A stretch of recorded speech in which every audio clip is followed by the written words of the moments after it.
Porma sa larangan ng edukasyon upang palakasin ang CHED, TESDA, SUCs at mga scholarship pa.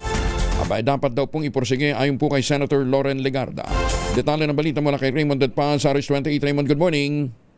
Nararapat lamang na iporsige ang mga reforma sa larangan ng edukasyon upang mapalakas lalo at makasabay sa makabagong panahon ang Commission on Higher Education o CHED, Technical Education and Skills Development Administration o TESDA, State Universities and Colleges o SUCs, Local Universities and Colleges o LUCs at scholarship programs. Ito ang paniniwala ni Senator Loren Legarda bilang chairperson ng Senate Committee on Higher Technical and Vocational Education at co-chair ng Second Congressional Commission on Education o EDCOM-2.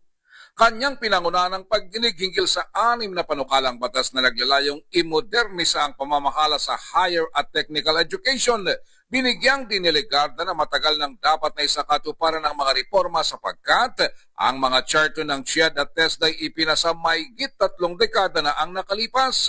Iprinisinta ng EDCOM-2 ang mga natuklasan hinggil sa mga problema sa mga LUCs, kabilang ng hindi pantay na sahod ng mga guro. Binanggit ng komisyon na nahihirapan ng mga mahirap na lokal na pamahalaan na makakuha ng kwalipikadong guro dahil sa mababang salary grade na nagdudulot ng tuloy-tuloy na mababang kalidad ng edukasyon.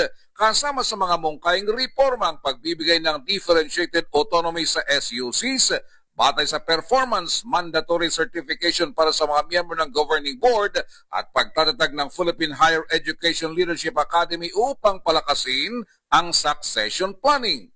Para sa TESDA, layo ng Modernization Act na palitan ang board nito ng Board of Advisors, palawakin ang sekretariat upang masaklaw ang enterprise-based at community skills development at gawing mandatory ang impact evaluation para sa mga scholarship program.